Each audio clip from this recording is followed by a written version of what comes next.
Okay.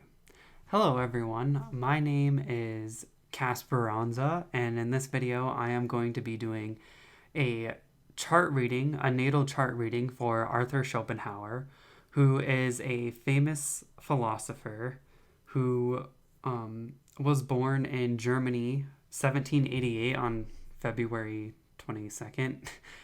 I know it says Poland, but I think at the time it was Germany.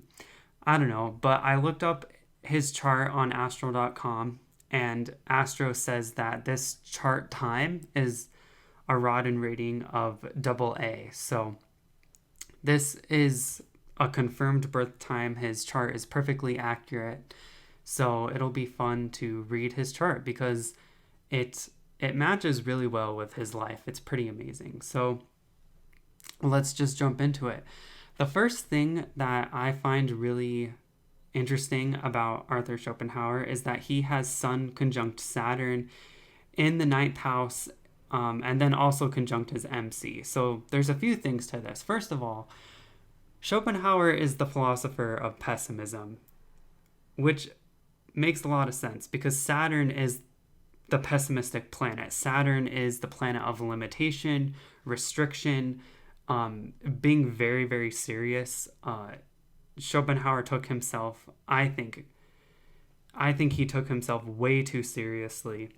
Schopenhauer, just the way he acts, the way he lives, the way he behaves, he's just an incredibly serious person, and that can be perfectly seen with his Sun conjunct Saturn. Schopenhauer also had a philosophy of pessimism, so again, it reaffirms that Saturn energy, but also Schopenhauer thought that life was basically terrible. Life wasn't worth living. Life is either pain or boredom. And his response was to kind of retreat from life or to turn away from life or to turn his back on life, which is very Christian in a sense. This conjunction is in the sign of Pisces. And Pisces is this very spiritual sign. It's the sign of universal love. We're all connected. We're all unified. And what's very interesting about Schopenhauer's philosophy is that, yes, he is pessimistic, but also his ethics are about being compassionate, about being nice to the less fortunate, being aware of the fact that we're all unified, right? So Schopenhauer built his philosophy off of Immanuel Kant's philosophy, and Schopenhauer kind of talked about this will, like this underlying will in everything that kind of unifies everything and connects everything. So that's very Pisces energy, but it's also very Saturnian at the same time because it's very pessimistic and very dark. And what's also interesting about this conjunction is that, well, the Sun represents your father figure, and so does your MC. And so this Saturn is having a huge influence on his father. And we can certainly see this because when I was learning about Schopenhauer's life, apparently his father committed suicide due to depression or some kind of mental illness. So, and Saturn, again, is all about limitation. It's very pessimistic. It's a very dark planet. And so if Saturn is conjunct your Sun and your MC, then your father is very likely to either be gone, very limited, or very pessimistic or very depressed. And we can certainly see that. And of course, your parents have a huge influence on you, right? So if your father is very pessimistic or wasn't there, then chances are you're going to be very similar to that. And we can see that in Schopenhauer's life philosophy, where he was also very pessimistic and turned away from life. I think I really harped enough on pessimism, but I just think that's so fascinating how, the philosopher of pessimism, right, a very Saturnian figure, has his Sun conjunct Saturn. And then, of course, in Pisces, which is very universal and compassionate. And it's funny because Schopenhauer kind of looks like a fish, too, because Pisces is the sign of the fish. So anyway, that was really interesting. And then, of course, we can also talk about his mother as well, because apparently his mother was incredibly critical of him, always complaining about him, And that's very funny because his moon is in Virgo, and Virgo is a very critical sign. It's a very intelligent sign, like highly intelligent, right? Like if you have your moon in Virgo, you're a very intelligent person, but it also could mean that your mother was very critical of you because your mother represents, or the moon represents your mother. And as we've learned in Schopenhauer's life, Schopenhauer had a very critical mother of him and just even couldn't handle him at one point. So that's very interesting. Also, Virgo moons tend to be very habitual, health conscious, again, very intelligent. And we can see that in Schopenhauer. Schopenhauer went on daily walks for 2 hours. He took cold baths every morning. Well, I don't know if he took a cold bath, but he would take baths every day. He was very conscious and very scientifically minded, and that could also play into the fact that he's a Saturnian person, and Saturn people are very interested in science. They're very right. They're very logical. They're very matter of a fact. They take themselves very seriously. But also that moon in Virgo certainly shows like an ability to think very critically and very logically, and to be very precise with one's language. And it's also interesting because Schopenhauer was also a really great writer, especially as a German philosopher. There's a tradition in German philosophy to write these very difficult and complicated texts, but Schopenhauer's texts are actually pretty easy to read. They're very clear, and that can be seen with not only his moon in Virgo, but with that Mercury in Pisces.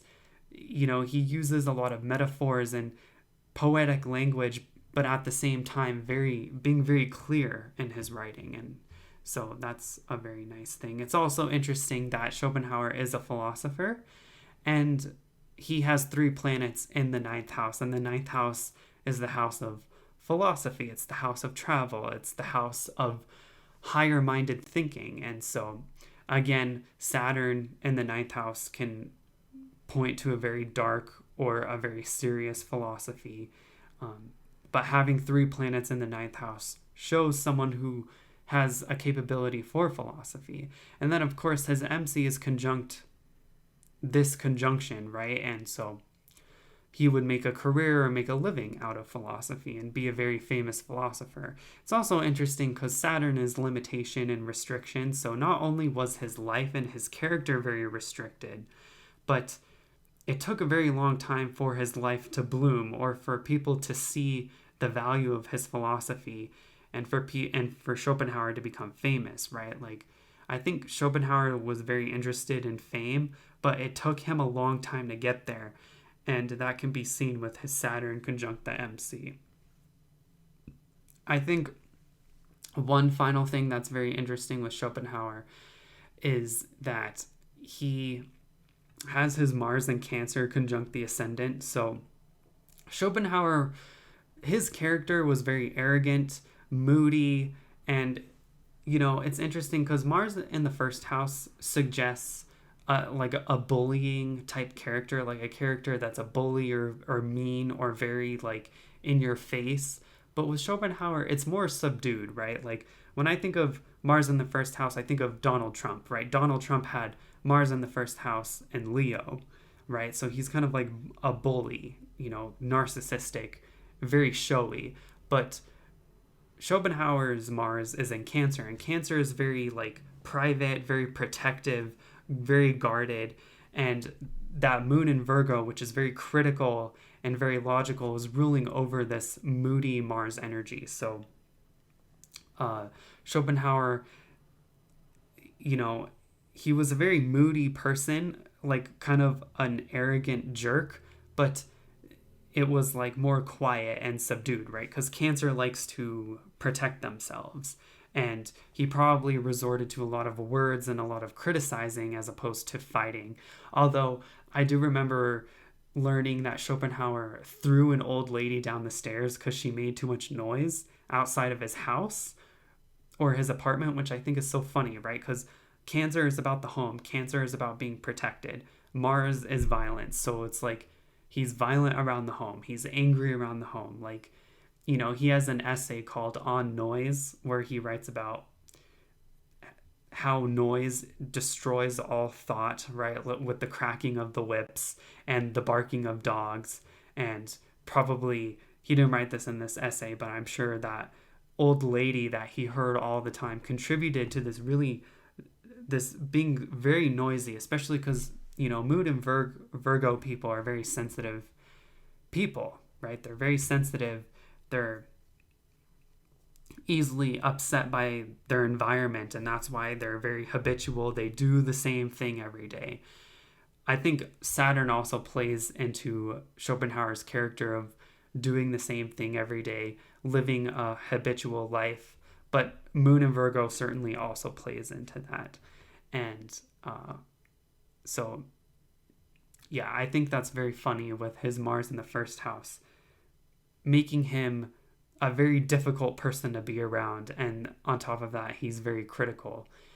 And I think that's the most important things in his chart. I think the only thing I would say is that he did inherit a lot of money after his father died, which gave him the freedom to pursue philosophy full time and to not even have to worry about working. And that would make a lot of sense because if you look at his eighth house, which is shared assets and inheritances, he has Pluto there. And so Pluto naturally plays along to inheriting stuff.